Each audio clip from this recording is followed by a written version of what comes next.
آج کی اس ویڈیو میں ہم آپ کو بتائیں گے کہ کیسے امام حسین علیہ السلام کا نکاح ایران کی شہزادی سے ہوا۔ شہزادی کسی بھی شہزادے کو پسند نہیں کرتی تھی، لیکن شہزادے امام حسین کو دیکھ کر شہزادی انکار نہ کر سکی اور یہ شادی بہت ہی خوبصورت اور پیارے طریقے سے ہوئی۔ آج کا واقعہ سننے کے بعد آپ کا دل خوش ہو جائے گا، لہٰذا یہ ویڈیو اینڈ تک ضرور دیکھیے گا۔ حضور اکرم صلی اللہ علیہ وسلم کے بعد حضرت ابو بکر صدیق خلیفہ بنے اور حضرت ابو بکر صدیق کے بعد حضرت عمر بن خطاب خلیفہ بنے۔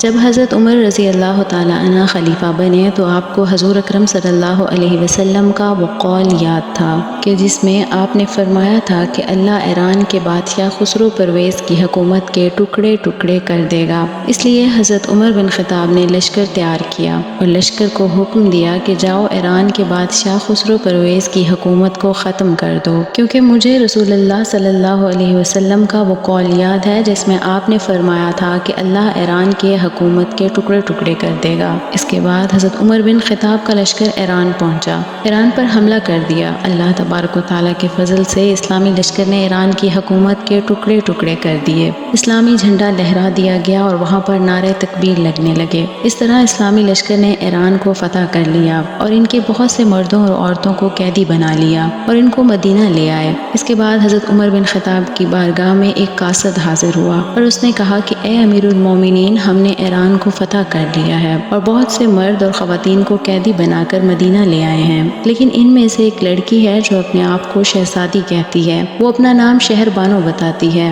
اور اپنے آپ کو خسرو پرویز کی بیٹی بتا رہی ہے، اور وہ عورت ان عورتوں میں قیدی بن کر آ گئی ہے۔ مردوں کو تو ہم غلام بنا دیں گے، عورتوں کو کنیز بنا دیں گے، لیکن اس لڑکی کا کیا کریں گے جو اپنے آپ کو شہزادی بتا رہی ہے؟ کیونکہ اگر ہم نے اس کو کنیز بنا دیا تو اس کے لیے زندگی گزارنا بہت مشکل ہو جائے گا، کیونکہ یہ شاہی محلوں میں رہی ہے اور اس طرح کی زندگی نہیں گزاری ہے۔ اس لیے اس کو قیدی نہ بنایا جائے اور مدینہ میں کوئی اچھا سا لڑکا دیکھ کر اس کی شادی کروا دی جائے۔ اس کے بعد حضرت عمر بن خطاب نے تمام لوگوں کو اکٹھا کیا اور ان سے مشورہ کیا۔ تمام لوگ بھی کہنے لگے کہ اس لڑکی کی شادی کروا دینی چاہیے، لیکن پھر کہنے لگے یہ تو شہزادی ہے، اس کے لیے مدینہ میں ایسا لڑکا کہاں سے لائیں گے؟ یہ شہزادی تو پہلے ہی بہت سے شہزادوں کے رشتے ٹھکرا چکی ہے، شہزادی شہر بانو کے لیے ایسا کون سا شہزادہ لائیں؟ یہ سن کر حضرت عمر بن خطاب نے فرمایا، اے لوگوں، میں اس ایران کی شہزادی کے لیے ایک شہزادہ لے کر آؤں گا جو شہزادوں کا شہزادہ ہے اور اسلام کا شہزادہ ہے۔ حضور اکرم صلی اللہ علیہ وسلم کا نواسہ امام حسین علیہ السلام کو پیش کرتا ہوں۔ جب حضرت عمر بن خطاب نے ایسا فرمایا تو تمام صحابی ایک زبان ہو کر کہنے لگے، اے امیر المومنین، اس شہزادی کے لیے امام حسین علیہ السلام جیسا شہزادہ ہی بہتر ہے۔ لوگوں نے یہ بات دعوے سے کہہ دی کہ ہمارا دل کہتا ہے کہ اس شہزادی نے بھلے ہی لاکھوں شہزادوں کو ٹھکرایا ہو، لیکن جب اس شہزادے کو دیکھے گی تو اس کا دل اس پر آ جائے گا اور وہ شادی کے لیے ہاں کہہ دیں گی۔ اس کے بعد حضرت عمر رضی اللہ تعالی عنہ نے حضرت علی رضی اللہ تعالی عنہ کو بلایا اور فرمایا کہ ہم ایران کے شہر کی شہزادی کا نکاح امام حسین علیہ السلام سے کروانا چاہتے ہیں، آپ کی اس میں کیا مرضی ہے؟ تو مولا علی علیہ السلام نے فرمایا کہ جیسے آپ کی مرضی ویسے ہی میری مرضی، مجھے کوئی اعتراض نہیں ہے۔ مولا علی نے فرمایا، جیسے آپ سب لوگوں کی مرضی ہے اسی میں ہم خوش ہیں۔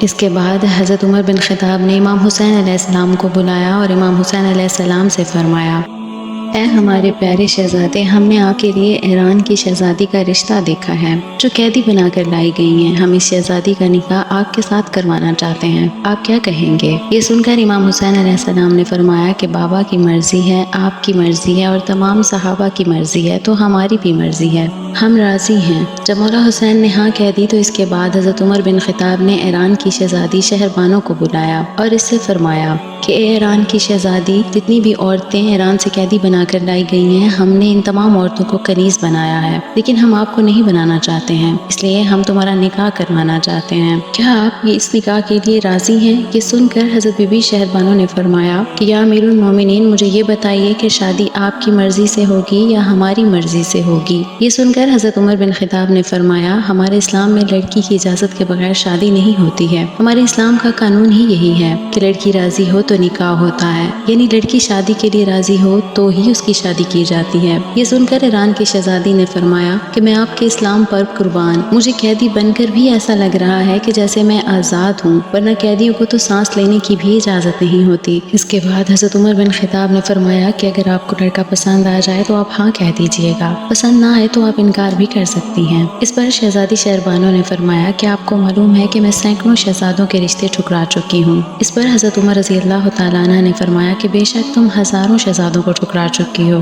لیکن جس کو ہم پیش کریں گے وہ شہزادوں کا بھی شہزادہ ہے، وہ اسلام کا شہزادہ ہے، وہ ایک بار مسکرا دے تو اندھیروں میں بھی اجالے ہو جاتے ہیں۔ یہ سن کر شہزادی شہربانو نے فرمایا کہ اے امیر المومنین، اگر میں انکار کر دوں تو میرے اوپر کوئی زبردستی نہیں ہونی چاہیے۔ اس پر حضرت عمر رضی اللہ تعالیٰ عنہ نے فرمایا کہ بالکل تمہارے اوپر کوئی زور زبردستی نہیں ہوگی۔ اس کے بعد حضرت امام حسین علیہ السلام کو شہزادی کے سامنے لایا گیا۔ تمام صحابہ یہی سوچ رہے تھے کہ شہزادی کیا کہے گی، شہزادی تو محلوں میں رہتی ہے اور اس نے کئی شہزادوں کے رشتوں کو ٹھکرایا ہے۔ لوگ یہی سوچ رہے تھے کہ امام حسین علیہ السلام تو بہت ہی غریب گھرانے سے ہیں، ان کے گھر میں تو فاقے ہوتے ہیں، پتہ نہیں یہ شہزادی امام حسین علیہ السلام کو پسند کرے گی یا نہیں۔ اس کے بعد حضرت عمر بن خطاب نے فرمایا کہ اے شہزادی شہربانو، یہ وہی شہزادہ ہے جس سے ہم آپ کی شادی کروانا چاہتے ہیں، یہ ہمارے اسلام کا شہزادہ ہے۔ جب حضرت بی بی شہربانو کی نظریں امام حسین علیہ السلام پر پڑیں تو تڑپ اٹھی اور کہنے لگی، خدا کی قسم، میں جب سے بالغ ہوئی ہوں تب سے میں 170 مرتبہ ایسے خوبصورت چہرے کو اپنے خواب میں دیکھ چکی ہوں۔ اس کے بعد حضرت بی بی شہربانو نے فرمایا کہ اے امیر المومنین، میں نے آج تک سینکڑوں رشتوں کو ٹھکرایا، اس لیے کہ میں ان میں یہ چہرہ دیکھتی تھی، جب مجھے یہ چہرہ ان میں نہیں ملتا تھا تو میں ان رشتوں کو ٹھکرا دیتی تھی۔ آج مجھے میرے خوابوں کا شہزادہ مل گیا، آج مجھے میری منزل بھی مل گئی، میں شادی کے لیے بالکل راضی ہوں۔ اس کے بعد امام حسین علیہ السلام کا نکاح حضرت عمر بن خطاب رضی اللہ تعالیٰ عنہ نے پڑھا اور اس طرح امام حسین علیہ السلام کی شادی ایران کی شہزادی شہربانو سے ہو گئی۔